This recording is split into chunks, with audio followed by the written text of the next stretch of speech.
Hi, good morning, guys.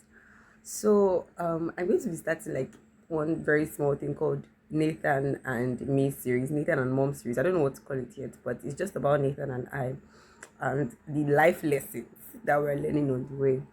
And so let me start with this story. So Nathan hasn't been feeling well for some days now.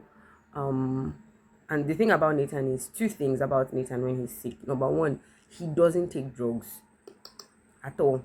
Two, injections, oh my god, I complete no.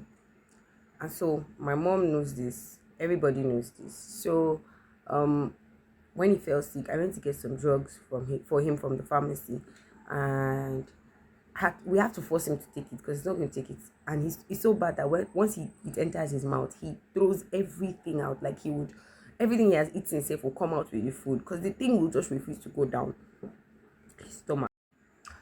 So 3 days after we started the drug thing, it wasn't working because he wasn't taking it. So I had to. My mom was like, "Take this boy to the clinic. He needs to take injections." And I'm like, "You know what? It's time."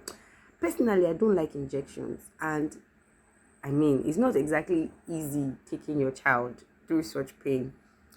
But I knew that we needed to because his temperature was terribly high.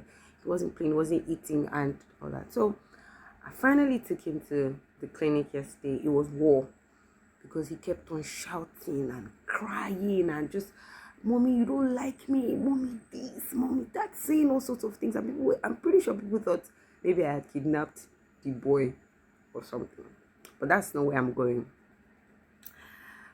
Yeah. So we took the injections finally and we came back home and his body came down instantly. Before I even continue, if you're like a microbiologist saying this, I think you guys need to develop something for children because what's that? He had to take like 4 injections last night, but they were able to, I don't know, make it into 2 or something. But he sure took it. And then his body was better. He slept well last night. He woke up this morning really very strong. So what's the point of what I'm saying? So in all of this, I think that one of the biggest lessons I've learned is as regards our journey with God, how that sometimes some things are not convenient, but because God knows that these things are important for you, right? He would rather put you through that. It's not convenient for Nathan to have injections. He doesn't like it, but that was like the only way he was going to take the drugs and actually be fine in good time. And so I had to do it, even though it was painful for me and it was painful for all of us. I was almost crying yesterday, but I had to do it because you got to do what you got to do, right? No, sometimes it's not about the person, right? Sometimes it's not about you. It's about God who sees the future and who knows what is good for you. Sometimes you think you know what is good for yourself, but in actual sense, you actually don't. Like, we don't. It's God who knows what is good for us. So sometimes when we go through situations and circumstances that it's like, God, why are you punishing me? Did I do something wrong? Am I a bag of beans? Like we used to say, maybe we can just put it into perspective and say, okay, all things are working for my good. God is the one who knows the end from the beginning. And so I'll just give him the chance. It's painful.